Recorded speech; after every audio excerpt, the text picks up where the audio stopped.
start of what would be an unforgettable trip. It was my first trip to LA ever since I was a little kid. And I was super excited to be in LA. Little did I know that literally the next day, everything would slowly change. And both me and my Nana would be witnessing what is now known as the largest, most devastating fire in LA history.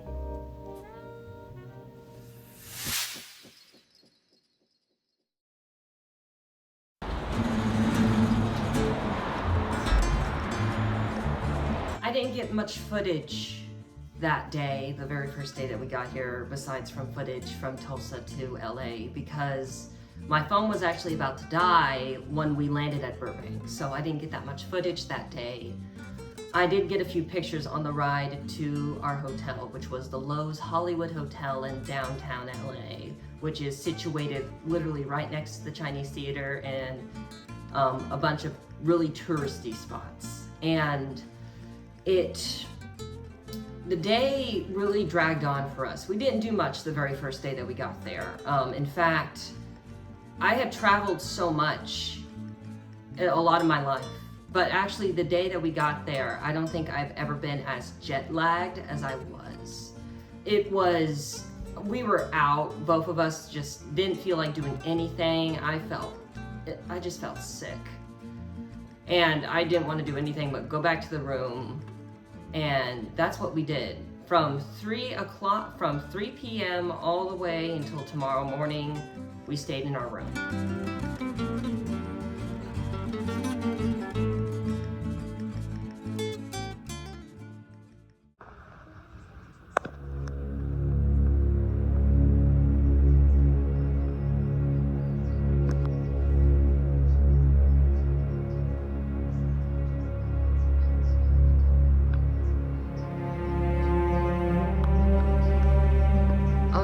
We also have to deal with the Santa Ana winds. It's happening right now through Moore Park out towards Santa Clarita. It's going to get more widespread through this afternoon and then really peaking in some areas later on tonight, like the Banning Pass, 54-mile-per-hour wind gusts possible. We'll have more coming up in just a little bit. Eyewitness News reporter Monica Danda is live.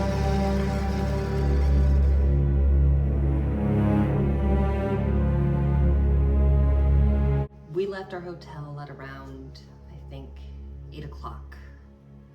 And we were heading to a breakfast restaurant called Jinkies.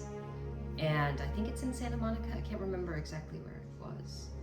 But I had taken some pictures and stuff on our way to Jinkies. I really didn't start videoing until after we left Jinkies.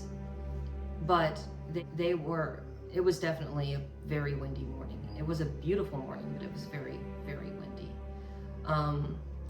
And we didn't think anything of it. We just drove down kind of to the pier area where Jinkies were, had breakfast, then got in our car and we're heading to Aviator Nation.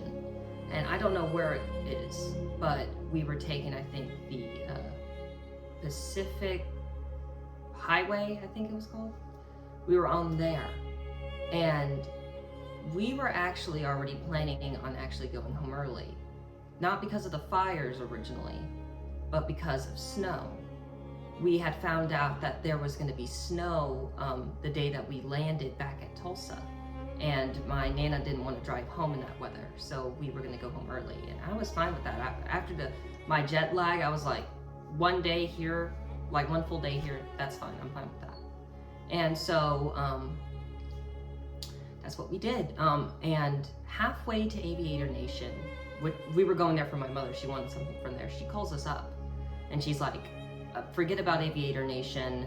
I probably can't afford anything there, and just no.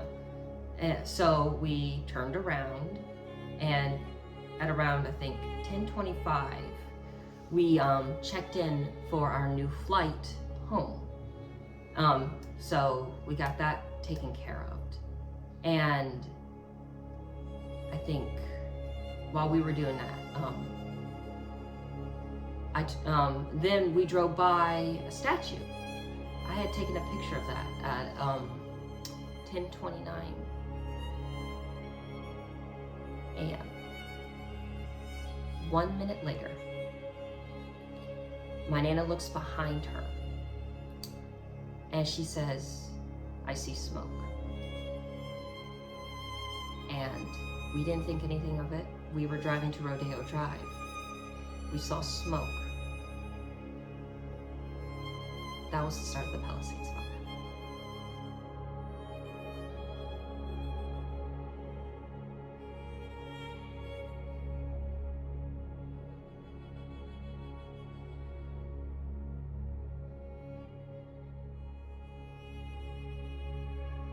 After I took a picture of that statue, we drove to Rodeo Drive, which was the main, kind of for me, the main attraction that day, because I had been saving up $400 to go to Louis Vuitton at Rodeo Drive and purchase a bottle of perfume.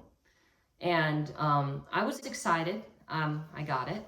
It was definitely, it was the one thing I bought. It was the one thing I got in LA because that was the one thing I wanted. I got that. And we walked around Rodeo Drive, had lunch at the Cheesecake Factory there, took a picture in front of the Beverly Hills fountain. And I think we went somewhere else afterwards. It was a mansion. I think it was it was a mansion. I can't remember the name, but it had a beautiful, beautiful garden. And I took pictures from the balcony of that mansion because it's open to the public. And there wasn't a single smoke cloud in the sky. I got several pictures from that vantage point and I saw nothing. And I didn't even hear any severity or anything until after we left that mansion and drove back to our hotel. I had just placed my bags down, the Louis Vuitton bag that my perfume was in, put that down on the table, and my Nana turned on the news, and it was talking, of course, about the Palisades fire. We did not know that it became that big, and we didn't actually think that was the fire that we saw. And it started showing certain images, like there was this one of the hill covered in smoke that you've probably seen, I've already shown, that looked very similar to the picture that I took before that fire started. And I'm like, oh my gosh, that was the fire we saw. Then I open up the curtains from our hotel and I look out and I look to my side and I can see, I took pictures and videos, as you can see, I saw a white cloud kind of shaped like this, kind of like coming up from somewhere. And I'm like, oh my gosh.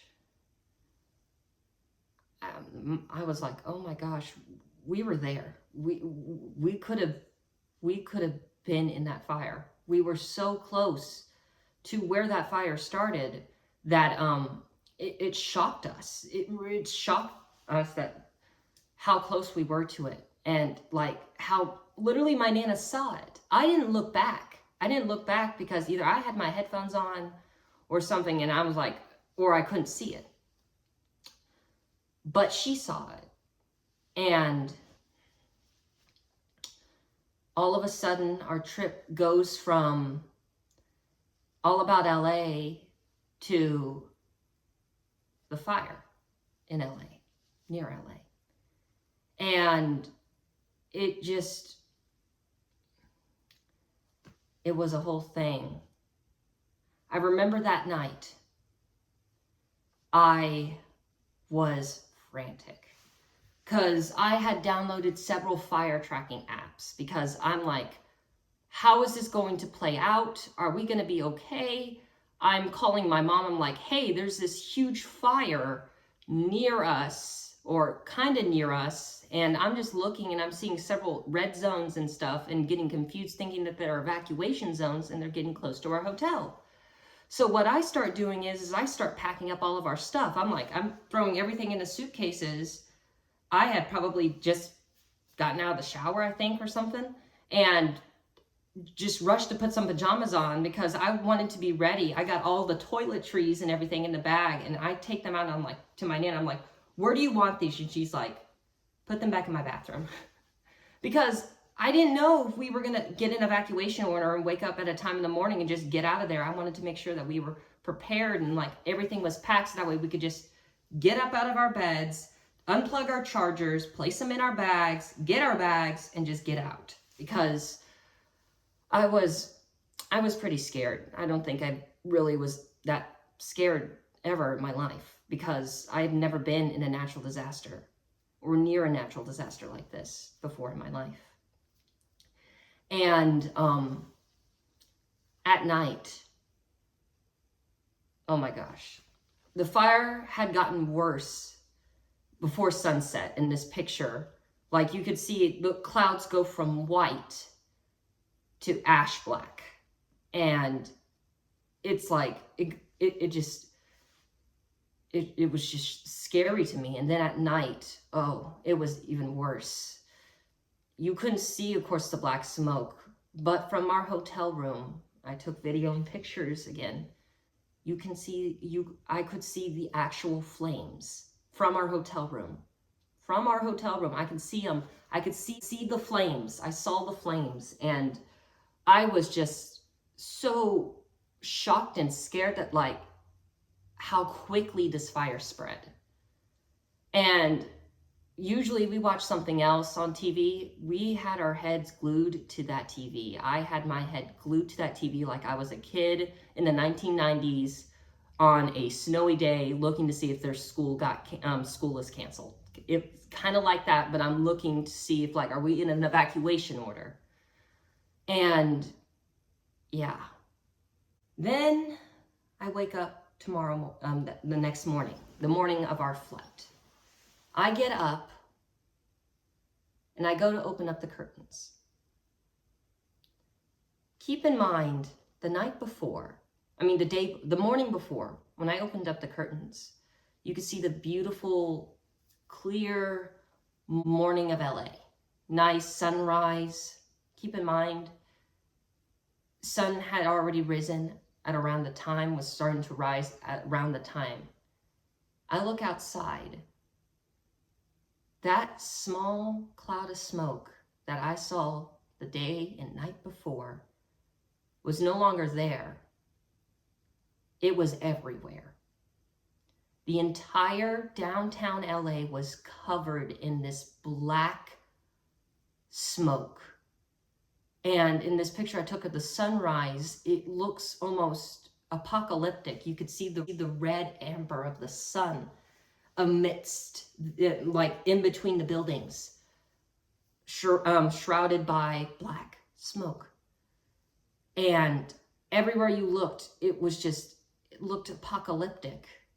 And we started getting notifications from Southwest Airlines, like our flight is delayed, and then we would get another notification that our flight's now back on time, delayed, back on time. And that keeps going until we get to the lobby. We are walking to our car. The valet had just got our car out. We were just 2 steps from walking outside when my Nana gets a notification from Southwest Airlines. Our flight had been canceled. And my heart sank. I'm like, I seriously felt like I was in a 1970s disaster movie. Like I was stuck in a city that was on fire. I felt trapped. Even though I wasn't in like the range of the fire, like so far we're not in an evacuation order, but I don't think we were super close to where the fire was spreading. I still felt like, oh my gosh, I'm stuck in a city that's on fire. And I am like scared. I'm calling my mom. I'm like, they just canceled our flight. And I'm everywhere. I'm just so scared because, yeah, like if our flights got canceled, how many other flights are canceled? Did they cancel every flight? But thankfully, Southwest Airlines, within minutes, rebooked us onto a flight to Tulsa via Phoenix. And the drive to the airport, I, of course, videoed almost everything. And like I said, it felt very apocalyptic, felt like something you'd see like in a movie. I felt like, oh my gosh, like you could see the smoke when we got near the Warner Brothers studio. You could see like the smoke kind of coming to the Warner Brothers studio. It was like, it just felt so surreal. Then we got to Burbank Airport. We dropped off our rental car and we were walking on this like elevated walkway to get to the airport, kind of. I look out to my side, keep in mind we're at Burbank now, and I see a small fire in the mountains near Burbank Airport. Like I could see the smoke and I'm like, Nana, look. I immediately, of course, took video and pictures. I'm like, because I don't know if this fire is also going to be like the Palisades fire and just spread. And then we get into the airport. And keep in mind, Burbank's a pretty busy airport. I have never been into an airport with so many people in it. Well, I have, but what I mean is I've never been to an airport with so many people in it and it be almost silent. You could hear a pin drop anywhere in the airport. I walked through from the Alaska Airlines terminal all the way to the other end where security was. Because I was like, it just felt so surreal. I mean, you could drop a pin or anything. You can hear it. It felt so surreal. And I'm going to every ticket counter. I'm like, do you guys have like the little bag tags and stuff? And I'm collecting all this because I'm like, first of all, it's me. Of course, I collect all this. And I'm collecting all this, walking to and from the airport. I'm staying inside of the airport. And then I think about because we got there like at around 10. Our flight left, our flight left at 1 or 12, around that time. And my Nana's sitting in the restaurant adjacent, and I'm walking back and forth in and out of the restaurant. I'm pretty sure a lot of people are. And I decide to go outside. I was videoing, when I went outside, I was shocked because like you could see like the day of Burbank, but you could see this big, huge cloud of smoke just coming towards Burbank Airport, almost. And it just, wow. And of course the airport starts to get busy, and then I keep hearing announcements. I made friends with another passenger who was going to be on our flight. We were waiting in line at the check-in because, of course, everything is out of whack. It's crazy because everyone is trying to get out of LA. And of course we are too. And I just keep hearing announcements going over the PRE, like attention in the terminal, so-and-so flight is canceled. 1505 going to Vegas and flight 2371 going to Oakland have now been canceled. Please head to the ticket counter, and for any rebooking or refunds, do not come to the gate.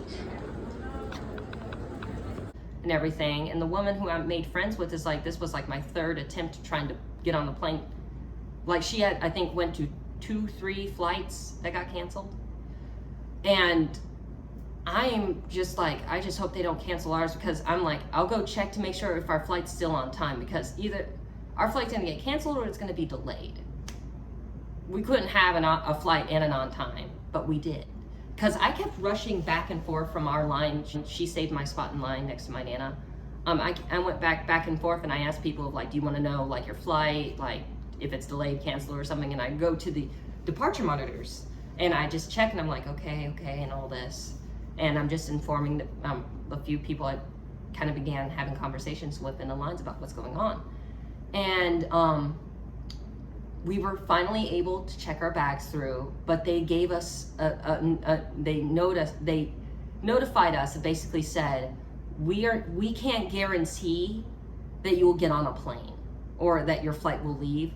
So yeah, it's up to the captain and everything. And we're like, we're gonna still take this chance, because the Santa Ana winds are still going on. It's really bad for planes too, because it's like, it's not gonna be a smooth ride, definitely not. It could be very dangerous too. So we go through security. This was an odd note.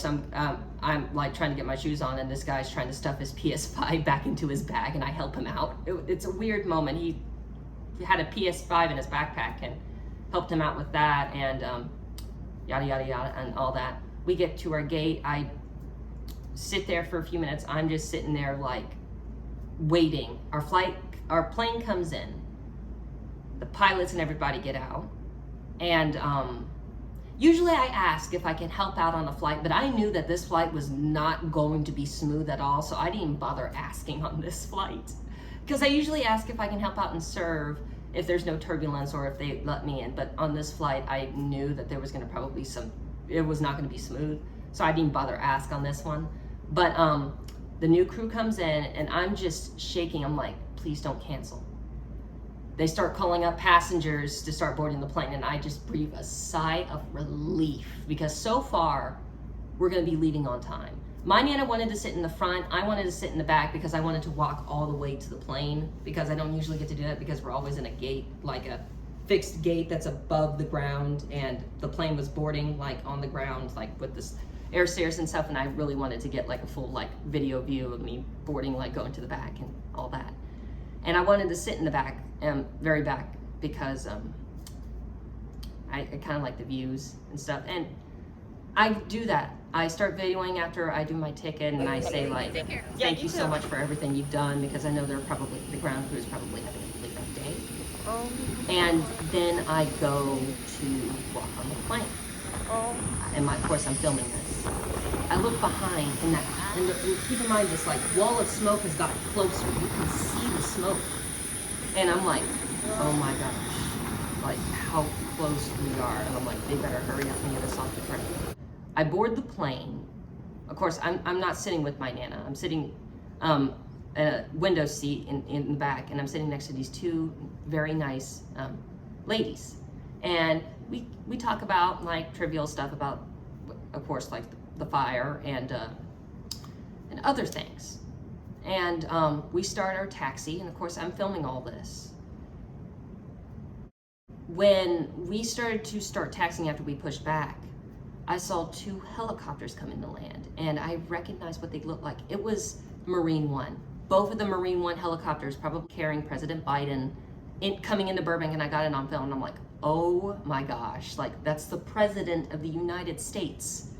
Like, because he was already in town the day that the fire started, because we had to take the long way to get to Rodeo Drive, because his presidential motorcade was going to be going through that spot. So he was already in LA, but yeah, he was getting out as well. And of course we started to roll down the runway, and then we take off.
Right after takeoff, I knew it wasn't going to be smooth, but the plane does the little thing, but then it kind of like pushes down a little bit, like a little bit more than usual. And I'm like, oh my gosh, we're going to crash. Keep in mind, as many of you guys know, I'm a seasoned traveler. I love flying. Most of my channel's about aviation. I love flying. When I come into contact with turbulence, I'm like a menace. I just sit back and enjoy the ride. I was acting like I had never flown before. I was so scared because like I was afraid that these winds were gonna take us down and we were gonna crash. Because several flights got canceled. If the winds are that bad that several flights got canceled, then is this safe? But yeah, I was white knuckling. I was holding my armrest, trying to like, you know, like just calm down, everything. I think I gripped my armrest the entire flight. I'm listening to like the Pan Am podcast on my Audible throughout the flight because, hello, it's me. Hello. I love Pan Am. And yeah, and I'm just out of it. But there were some nice moments on that flight, even though most of it I was scared. We flew over the Grand Canyon, and all three of us in our seat, we looked at it and thought it was really beautiful. And of course, I didn't mention the fact that I knew that there was a plane crash that happened there. But there was one thing I forgot to mention while we were climbing out of Burbank. I saw another fire, and I got this on film. Like, we flew right over another fire that started in the hills. And it just felt like, again, I felt like I had just escaped in a disaster film. Like, this is the end. Like, I just escaped. And I felt really bad because, again, I didn't live there. I was born there. I was born in LA. I didn't live there. I didn't have anything to lose. And several of these people had their houses. Some have even lost their lives to this fire. And I'm just sitting there like, I shouldn't be feeling, because I don't even call myself a survivor because I didn't survive anything. I feel like I didn't survive anything because I didn't lose anything. I may have felt like my life was in danger for a few minutes, but a lot of these people lost their houses, lost their way of life, lost their homes, lost family members, some of them lost everything. And it's horrible. It's horrible to think about.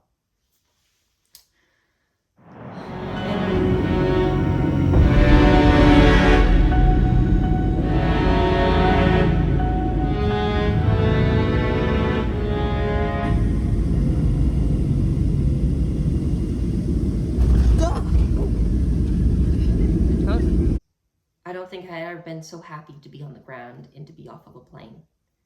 I was so happy to be off of that plane. I was like, because I love being in the air and being on planes, but that flight I was so happy to be off of because it was, when I turned airplane mode off, I got a call from my mom or someone was like, well, if your flight gets canceled, we know someone near LA who says that you could stay at their house if your flight got canceled.